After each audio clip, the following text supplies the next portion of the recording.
Pare. Não role a tela. Esse silêncio que pesa na sua alma e na sua casa não é o fim. É o prefácio. E a palavra que Deus me confiou para entregar a você hoje começa exatamente onde você acha que tudo terminou. Na quietude dele. Você está cansado. Está perto do ponto de desistência. Mas você fez algo hoje.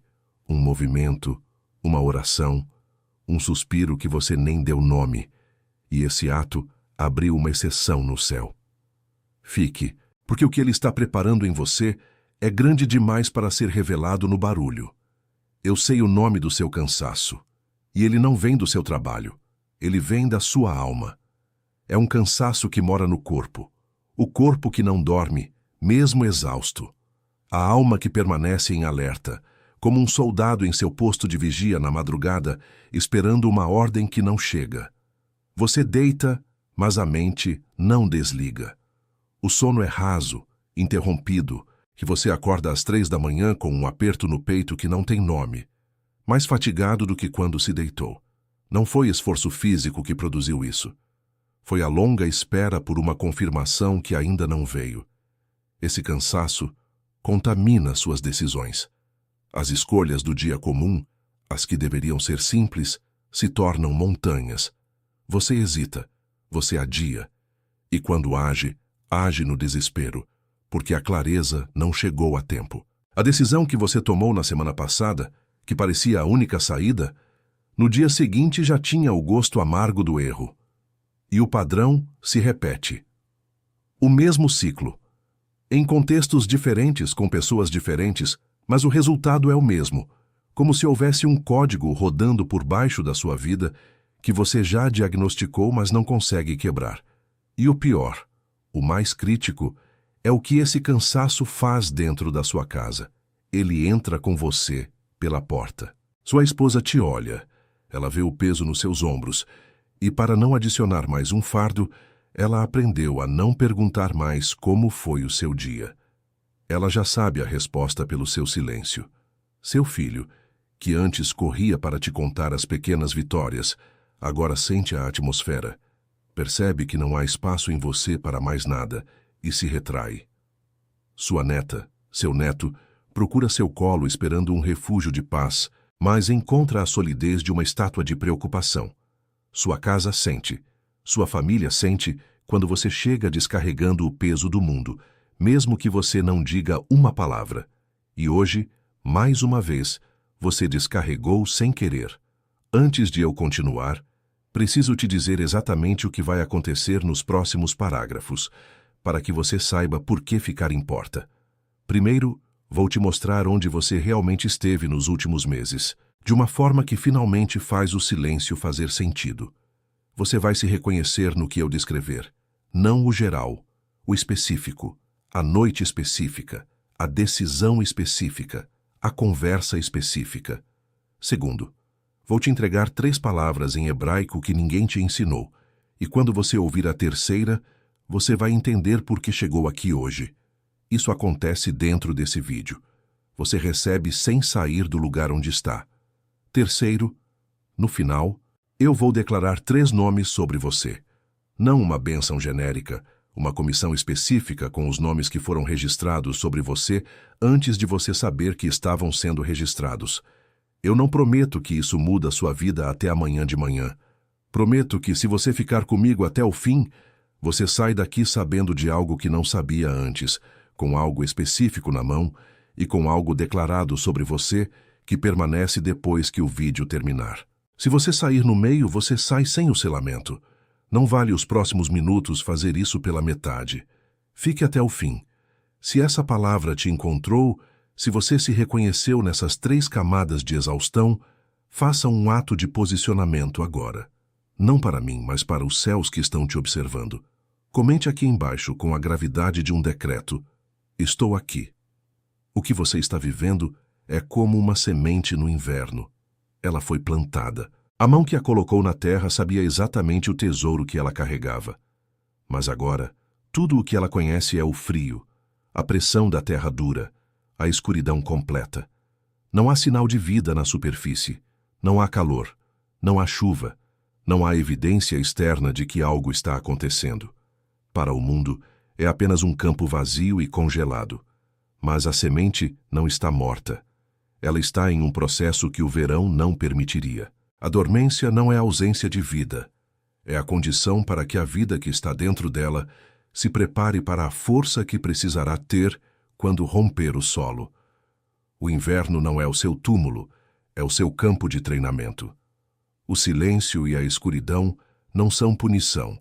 São um ambiente controlado onde a sua estrutura está sendo fortalecida para a colheita que você foi chamado para gerar. E é aqui que está a chave que a maioria perde. Você não tem lutado mal. Você não tem orado errado. Você não perdeu a fé. Você tem lutado com as mãos nuas. Você tem navegado este inverno rigoroso sem a bússola, sem o mapa, sem a ferramenta adequada para este exato terreno. Você tem lutado sem o instrumento que te foi prometido, mas que você ainda não sabe que existe. E sobre exatamente isso, sobre as noites em que a alma não aquieta mesmo quando o corpo está parado, sobre as decisões que você tomou no desespero porque esperar custou mais do que aguentar, sobre chegar em casa sem descarregar o peso que o mundo colocou em cima de você. Há algo que Salomão deixou registrado que eu vou te mostrar mais adiante. Guarda no fundo da cabeça. Volto nisso quando o momento certo chegar. Você está neste vídeo porque a exceção foi aberta. A semente, mesmo no inverno, começou a emitir um sinal que só os céus conseguem ler. Mas o que acontece com uma semente que ninguém plantou, ninguém rega e que mesmo assim insiste em crescer? O que acontece é que a mão do semeador nunca a abandonou. E o que eu vou te mostrar agora é a prova. Você chegou aqui porque algo que você fez hoje abriu uma exceção no céu. A palavra foi dada. O decreto foi emitido. E agora começa a parte que a maioria perde. Porque entre a palavra recebida e a palavra cumprida no dia comum, existe um intervalo. Um intervalo que o inimigo conhece melhor do que você. E é nesse intervalo que a maioria dos escolhidos perde o que foi concedido. Não porque o decreto foi revogado, porque chegou em casa na segunda-feira de manhã e não tinha o instrumento para sustentá-lo. Salomão foi o homem mais sábio que já existiu. E isso não é título de livro de história. É registro bíblico assinado pelo próprio Deus. Quando teve a chance de pedir qualquer coisa, não pediu riqueza, não pediu vida longa, não pediu a cabeça dos inimigos. Pediu sabedoria. E Deus ficou tão comovido com o pedido que deu a sabedoria e deu tudo o mais junto. Julgou a disputa das duas mães quando ninguém mais no reino sabia julgar. Escreveu 3.000 provérbios. Governou Israel no ápice histórico que aquela nação já viu antes ou depois. A rainha de Sabá viajou meses de camelo só para testar essa sabedoria e, quando voltou, disse que nem a metade tinha sido contada. E o próprio Jesus em pessoa, citou Salomão pelo nome. E ele não levou essa sabedoria para o túmulo, deixou registrada com uma precisão cirúrgica que atravessou 3.000 anos sem perder a aresta. Ele deixou registrado como parar de repetir o mesmo erro que você já diagnosticou e que, mesmo assim, continua acontecendo em contextos diferentes, com pessoas diferentes, como se houvesse um padrão que você não consegue quebrar. Ele deixou registrado como chegar em casa sem descarregar em cima da sua família o peso que o mundo colocou em cima de você durante o dia, para que a sua casa finalmente sinta a diferença e não precise de você resolvido, precise de você presente. E deixou registrado como andar com postura de quem sabe, com critério, para você parar de pedir conselho a quem não tem condição de dar, parar de decidir no calor da dor e parar de acreditar em quem vende milagre barato. Eu reuni isso em um guia chamado O Código da Sabedoria de Salomão. Está no primeiro comentário fixado, logo aqui abaixo. É a união da sabedoria de Provérbios com os princípios da restauração pacífica que tiram a pessoa do estado de sobrevivência e a trazem para o estado de clareza e decisão. Salomão escreveu: Eu organizei para o dia comum que você está vivendo agora, nesta semana que começa amanhã. Junto com o guia principal, vão 2 instrumentos que eu coloquei ali, porque sem eles o guia teria um buraco. O primeiro é o ritual do sono do justo. 10 minutos antes de dormir, um áudio guiado pelo que Davi escreveu no Salmo 4:8. Em paz me deito e logo adormeço, porque só tu, Senhor, me fazes repousar em segurança. Não é técnica de relaxamento moderno. É o ato de entregar à guarda de quem não dorme o peso que você carregou o dia inteiro, para quem não se lembra mais o que é deitar e a mente fechar junto com os olhos. O segundo é o despertar da clareza, os 7 decretos da manhã. 5 minutos ao acordar, antes do celular, antes do café, antes da primeira mensagem do mundo. 7 decretos pronunciados na sua própria voz para posicionar o dia antes que o dia posicione você. Não é afirmação positiva, é decreto bíblico, postura de quem foi chamado, não de quem precisa provar que merece estar de pé.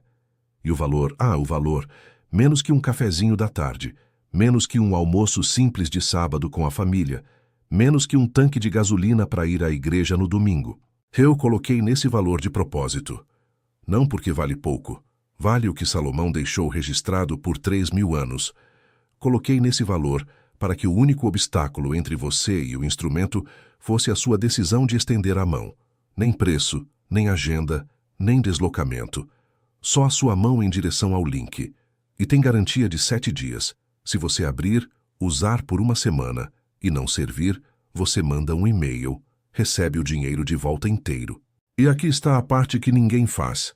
Você fica com os 2 instrumentos de bônus. O ritual do sono do justo fica com você. O despertar da clareza, os 7 decretos da manhã fica com você, mesmo depois do reembolso. Isso não é concessão generosa. É o reconhecimento de que o risco de testar não pode ser seu. O risco é nosso. O único risco que sobra para você é o de não testar. E o risco de não testar é o risco de sair daqui com o decreto aberto no céu e perdê-lo na segunda-feira de manhã por falta de instrumento. A próxima noite em que você vai deitar a cabeça no travesseiro com a alma ainda em alerta, não está há meses. É hoje, talvez daqui a 3 horas. A próxima manhã em que você vai acordar pensando nas contas, nas batalhas, no que ainda não resolveu, começando o dia em desvantagem, é amanhã, talvez em 6 horas. A próxima vez que sua família vai receber, você descarregando o peso que o mundo colocou em cima de você, é amanhã à noite. Cada noite, sem o ritual do sono do justo, é uma noite que seu corpo vai pagar. Cada manhã, sem o despertar da clareza, os 7 decretos da manhã é uma manhã que o mundo reescreve primeiro. Cada dia sem o código da sabedoria de Salomão é um dia em que a casa sente, e você nem percebe que sente. O custo de adiar não é 0. Mas não saia agora. O selamento ainda não terminou. O que eu preciso te mostrar a seguir é maior do que qualquer ferramenta que Salomão deixou registrada. É o nome hebraico do que está acontecendo com você neste exato momento. O nome da exceção que foi aberta no céu por causa do que você fez hoje. E quando você ouvir esse nome, você vai entender por que tudo até aqui foi preparação para uma palavra só. Fique, ajeite sua postura onde você está. O que eu vou te dizer agora precisa ser ouvido com a coluna ereta, com a prontidão de um soldado que recebe uma instrução no campo de batalha. Os sinais que você tem interpretado como fraqueza ou abandono são, na verdade, as marcas de identificação de quem Deus escolheu para forjar na quietude. São 5. E quando eu descrever o terceiro, você vai entender a urgência desta mensagem. O primeiro sinal é que a sua oração mudou de tom. Antes, ela era um diálogo. Havia calor, havia resposta, havia a sensação de uma conexão imediata. Agora, parece que as suas palavras não passam do teto. Você clama, mas o que volta é o eco da sua própria voz. Isso não é um sinal de que o céu se fechou. É um sinal de que Deus está te movendo de uma comunicação audível para uma comunhão por confiança. Ele está te ensinando a caminhar pela fé que Ele te deu, não pela evidência que Ele te mostra. É a promoção do soldado que não precisa mais ouvir a ordem a cada passo, porque ele aprendeu a confiar no general. O segundo sinal é o peso inominável no dia comum. A decisão que deveria ser simples se torna um labirinto. Você sabe onde errou da última vez. Você diagnosticou o padrão com uma precisão que assusta, e mesmo assim o ciclo se repete. O mesmo erro, com um rosto diferente, em uma circunstância diferente, te encontra de novo. Isso não é fraqueza, é o teste final. É Deus se certificando de que a lição foi aprendida no nível da alma, não apenas no nível da mente, antes de te confiar um território maior. Ele não pode te promover se a mesma armadilha ainda funciona. A repetição não é sua sentença, é a sua última prova antes da formatura. O terceiro sinal é a distância que se instalou dentro da sua casa. Este é o mais perigoso. Você chega do trabalho e o silêncio que te recebe é mais pesado que qualquer palavra. Sua esposa, na sabedoria que o amor ensina, parou de perguntar como foi o seu dia, porque ela lê a resposta na tensão dos seus ombros. Seu filho não corre mais para a porta. Ele sente que não há espaço em você para a pequena alegria dele. Não é rejeição. É a sua casa reagindo à densidade da unção que está sendo gerada em você no secreto. Você foi cercado por um peso tão grande que não sabe como descarregá-lo sem despejar em quem você mais ama. E a sua família, por instinto, se afasta não de você, mas da batalha que você carrega e ainda não aprendeu a nomear. O quarto sinal são as brechas. A paciência que acaba antes do meio-dia. A pequena explosão de raiva por algo irrelevante. O dinheiro que some sem que você saiba para onde foi. A energia que se esgota antes das tarefas mais importantes. Você sente como se o seu barco estivesse furado e você passa o dia inteiro tirando água com um balde, sem tempo para consertar o casco. Não são vazamentos. É a estrutura antiga sendo quebrada. Deus não remenda vaso velho. Ele está quebrando a sua capacidade limitada para te dar uma capacidade que suporte o peso da glória que Ele quer derramar através de você. O quinto sinal é o silêncio de Deus como a única resposta clara que você recebe. Você pede um sim, Ele fica em silêncio. Você pede um não, Ele fica em silêncio. Você pede uma direção, qualquer direção, e o que vem é a quietude. Este não é o silêncio do abandono, é o silêncio da confiança absoluta. É Deus te dizendo: você já tem tudo o que precisa para dar o próximo passo. Eu já te dei minha palavra. Eu já te dei meu espírito. Agora, eu quero ver você andar sobre a água, não porque a tempestade parou, mas enquanto ela ruge. Se você se reconheceu em 3 ou mais destes sinais, se este diagnóstico ressoou no fundo da sua alma, faça um novo ato de fé. Comente aqui embaixo, não para que eu veja, mas para que os céus registrem a sua confissão. Eu carrego o que ninguém mais carrega. O que está acontecendo com você é o princípio do diamante. Você foi colocado em uma câmara de pressão espiritual. Cada um desses 5 sinais é uma atmosfera de pressão sendo aplicada sobre o carvão da sua identidade atual. A pressão do silêncio, a pressão da repetição, a pressão do isolamento familiar, a pressão da insuficiência, a pressão da quietude divina. O mundo só vê o carvão sendo esmagado, mas o artesão celestial vê o brilho que está sendo forjado por dentro.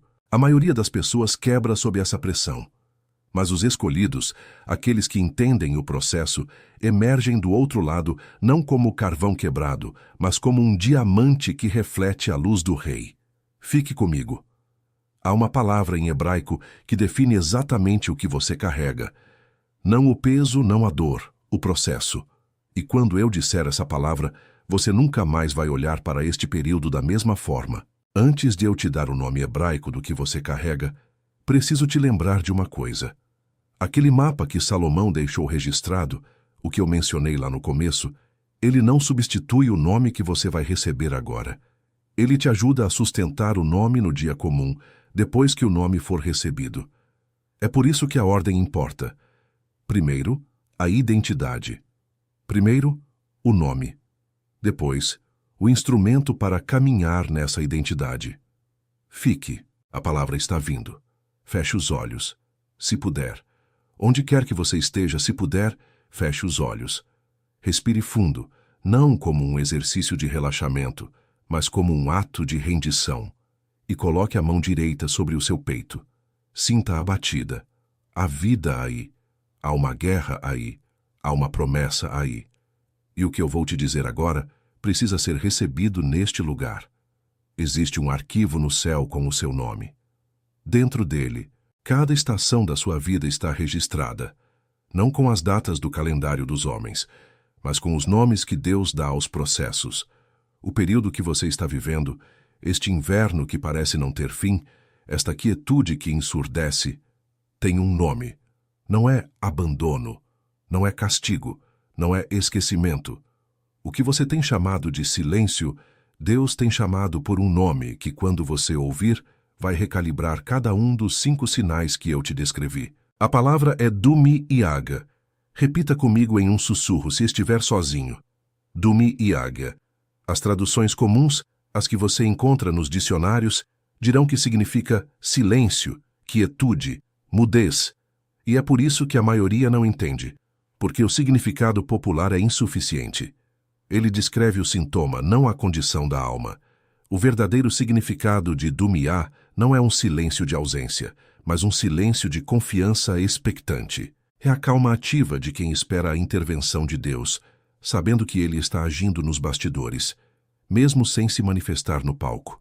Não é o silêncio do túmulo, é o silêncio da sentinela na muralha, que espera o amanhecer sem duvidar que ele virá. É o estado de repouso armado da alma. Está no Salmo 62, versículo 1. A tradução que você talvez conheça diz: somente em Deus a minha alma espera silenciosa.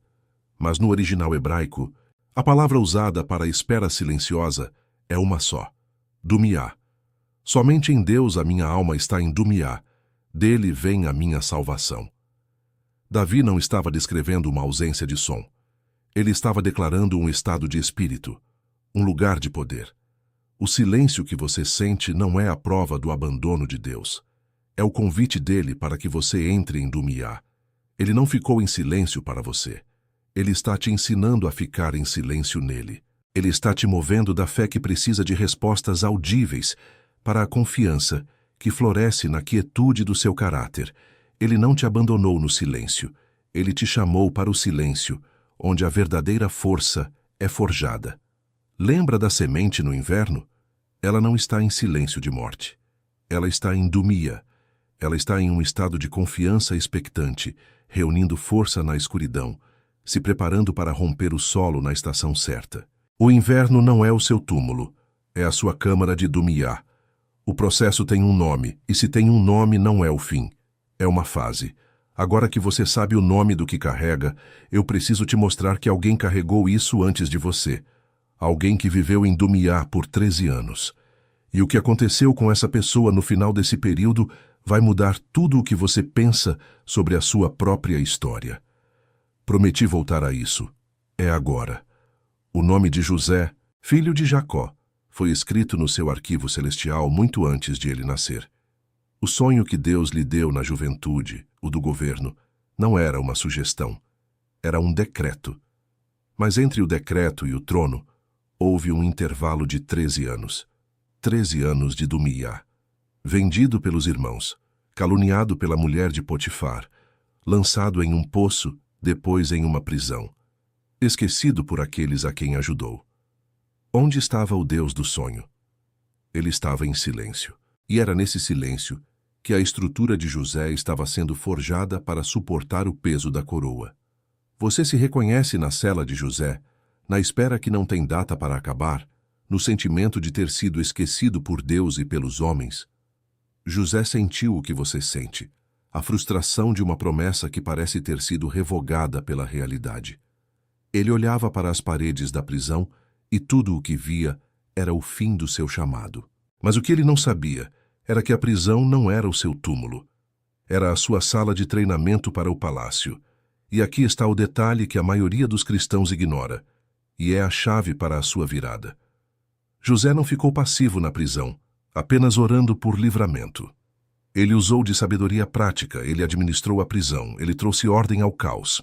O carcereiro confiou tudo em suas mãos. Ele usou seu dom de discernimento para interpretar os sonhos do copeiro e do padeiro. Ele não estava apenas sobrevivendo ao silêncio, ele estava operando com um instrumento de sabedoria no meio do silêncio. Ele estava sintonizado na frequência do governo, mesmo vestindo as roupas de prisioneiro. A fé o manteve vivo, a sabedoria aplicada o promoveu. E então o momento chegou. O faraó teve um sonho que ninguém no Egito podia decifrar. E o copeiro finalmente se lembrou. Em um instante, José foi tirado da escuridão da cela e colocado sob a luz do trono. Os 13 anos de preparação invisível no silêncio foram para aquele único momento de comissionamento visível no barulho. A sua cela não era um desvio, era o caminho. O que aconteceu com José está acontecendo com você. Este período de Dumiá não é o fim do seu chamado, é o seu treinamento para o governo que te espera. Deus não te esqueceu na prisão. Ele está te ensinando a administrar a prisão, para que você possa administrar uma nação. Se esta história ressoa na sua alma, se você sente que esta palavra é para você, faça algo agora. Cada like que você dá neste vídeo é como acender uma luz na cela de outra pessoa que também está esperando. Você não está fazendo isso por mim. Está fazendo por eles. Agora, na autoridade que me foi concedida, eu vou declarar sobre você os 3 nomes que foram registrados no seu arquivo celestial para este exato tempo. Receba. O seu primeiro nome é Sentinela do Amanhecer. Deus te posicionou na muralha durante a noite mais escura, não para lutar, mas para vigiar e ser o primeiro a anunciar a chegada do sol. Sua persistência na escuridão é a prova de que amanhã está chegando. O seu segundo nome é Portador do Selo Real. Mesmo que o mundo só veja as suas vestes de prisioneiro, você carrega uma promessa selada pelo Rei dos Reis. Os céus reconhecem a sua autoridade, mesmo que a terra ainda não a veja. O seu terceiro nome é Arquiteto de Oásis. Você está sendo treinado no deserto não para aprender a sobreviver nele, mas para aprender a construir fontes de água e refrigério para as multidões sedentas que virão atrás de você. O seu sofrimento está se tornando o seu legado. Sentinela do Amanhecer, Portador do Selo Real, Arquiteto de Oásis. Estes são os seus nomes. Esta é a sua frequência. Mas há algo que o inimigo não quer que você saiba sobre esses 3 nomes, porque quando você souber, ele perde a principal arma que tem usado contra você. Você não estava perdendo. Você estava operando sem o mapa de batalha. O que eu te entreguei no primeiro comentário fixado é a bússola para o dia comum. O que eu vou te entregar agora é o mapa estratégico do adversário, para que você nunca mais confunda a tática dele com a voz de Deus. Ele tem 3 movimentos principais, e todos os 3 são projetados para atacar os seus 3 nomes. A primeira tática é a erosão pela comparação. Ele te mostra o palco dos outros para que você questione os seus próprios bastidores. Ele te mostra a colheita do seu vizinho para que você amaldiçoe a sua própria semente no inverno. Essa comparação te rouba a postura, te faz duvidar do seu tempo divino e te joga na paralisia decisória. Você vê o outro avançando e pensa, meu tempo já passou. E nesse exato momento você para de andar. Sua arma contra isso é o decreto da trajetória singular. Em voz alta, no seu quarto, no seu carro, você vai declarar: a minha jornada tem um tempo divino e um mapa único. Eu recuso a armadilha da comparação. O que Deus está fazendo no outro não invalida o que Ele está forjando em mim no secreto. Você não fala o que você sente. Você fala o que Ele disse. Isso quebra o feitiço da comparação instantaneamente. A segunda tática é interpretar o silêncio de Deus como rejeição. O inimigo pega o seu erro repetido, aquele que você já diagnosticou, e o usa como prova de que você foi desqualificado. Ele sussurra: se Deus ainda estivesse com você, você não teria caído nisso de novo. Ele usa a sua falha para invalidar o seu chamado. Ele quer que você acredite que a sua performance define a presença dele. Sua arma contra isso é a memória do altar. Você vai fechar os olhos e vai voltar para um momento, um único momento na sua história, onde a presença de Deus foi tão real, tão inconfundível, que não havia espaço para dúvida.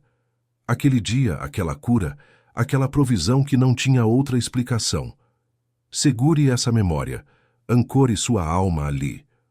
O Deus daquele altar não mudou. A memória do que ele já fez é a sua garantia do que ele ainda fará. Se você está recebendo esta instrução, se este mapa estratégico está abrindo seus olhos, você precisa se posicionar para continuar recebendo. Inscrever-se neste canal não é sobre me seguir, é sobre dizer aos céus: eu estou posicionado para a próxima instrução. Eu estou de guarda. Não vou ser pego desprevenido de novo. Faça isso agora, como um ato espiritual de posicionamento. A terceira e mais letal tática dele é a erosão da persistência. Ele sabe que não pode te destruir no auge da sua força. Então ele espera você chegar ao limite do cansaço. Ele te ataca quando o corpo não dorme, quando o peso esmagou sua família, e ele sussurra: desista. Já foi o suficiente. Nada vai mudar. Ele se especializa em te fazer largar a espada 24 horas antes da sua vitória chegar. A maioria das batalhas não é perdida, é abandonada no último segundo. Sua arma é a resistência do último segundo. É a teimosia santa de Jó. É a fé irracional de Abraão. Quando tudo em você gritar para cair, você vai ficar de pé por mais um round. Quando a sua mente disser que acabou, o seu espírito vai dizer: ainda não.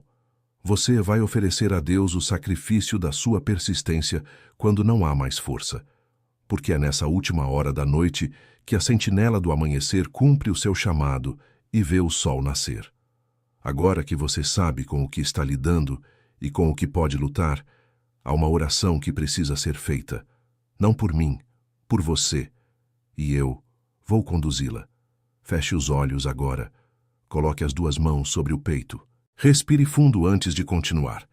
Pai, em nome de Jesus, eu me apresento diante de Ti. Não como eu gostaria de estar, mas como eu estou. Cansado. O meu corpo carrega um cansaço que o sono não cura. A minha mente, um estado de alerta que a paz não alcança. Eu confesso o peso das decisões erradas, dos ciclos que eu diagnostiquei e mesmo assim não consegui quebrar. Eu confesso a dor de chegar em casa e ser um fardo, de ver o silêncio da minha família como o espelho da minha própria tempestade interior. Eu estou cansado de lutar com as mãos nuas, mas hoje eu decido permanecer. Eu me recuso a abandonar o meu posto. Eu recebo a Tua palavra de que este silêncio não é abandono, é promoção. E na autoridade que me foi revelada eu recebo os meus nomes. Eu sou sentinela do amanhecer. Eu sou portador do selo real.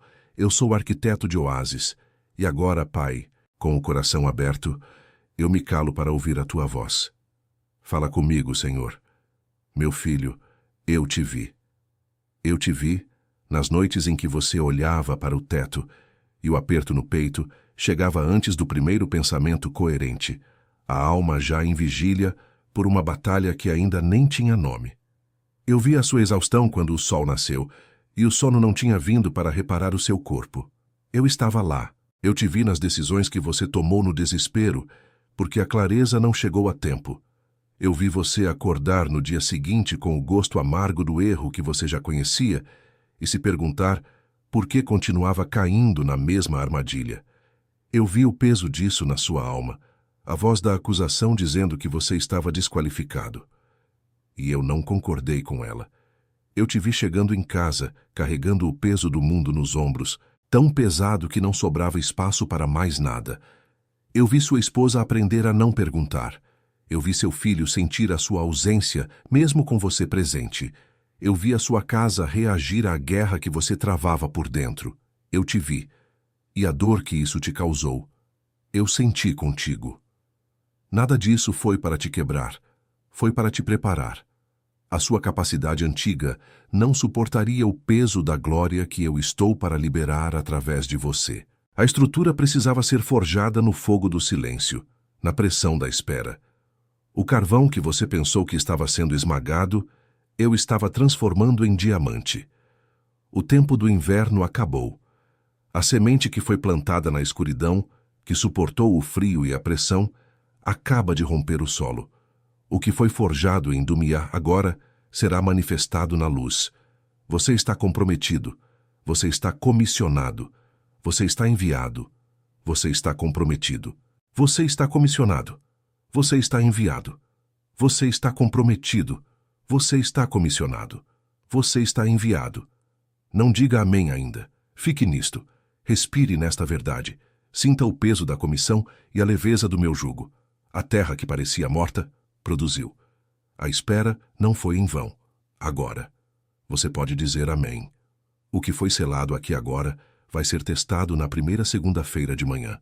Quando o despertador tocar, quando a rotina voltar, quando a voz do ciclo tentar reler o que aconteceu hoje, como emoção passageira de um domingo à noite. O inimigo não aceita sem luta o que acabou de ser decretado sobre você. E quem foi comissionado sem instrumento, caminha no campo aberto, sem o que Salomão deixou registrado exatamente para este momento. A exceção foi aberta no céu. Agora ela precisa sobreviver ao dia comum. O código da sabedoria de Salomão está no primeiro comentário fixado, logo aqui abaixo. Não como substituto do que você recebeu nesta mensagem, como companhia para defender o que foi selado. Porque decreto sem instrumento apodrece na primeira segunda-feira de manhã, e o adversário conta com a segunda-feira, menos que um cafezinho da tarde, menos que um lanche do sábado, com garantia de 7 dias e os 2 instrumentos de bônus, o ritual do sono do justo e o despertar da clareza, os 7 decretos da manhã, que ficam com você mesmo se não servir. O risco é nosso, a mão é sua. Clica agora, enquanto o decreto ainda está vivo no teu peito. Não amanhã, não depois do banho, não depois de falar com alguém, porque quem deixa para depois deixa para nunca, e o adversário conta com o depois. Ele já contou com o depois em cada outra mensagem que você recebeu e adiou. Ele conta com o depois agora também. Essa não vai ser mais uma. E agora, a última palavra. Há alguém no seu círculo carregando exatamente o que você carregou até hoje. Alguém que vai chegar em casa hoje à noite descarregando o mesmo peso. Alguém que vai deitar a cabeça no travesseiro com a mesma alma em alerta. Essa pessoa não vai parar no scroll sozinha. Ela precisa que alguém envie. Esse alguém é você. Isso não é compartilhar um vídeo. É interceder. Agora feche os olhos. Respire 3 vezes. E permaneça em silêncio até o vídeo terminar. O que foi feito aqui precisa pousar. Não role, não saia, fique.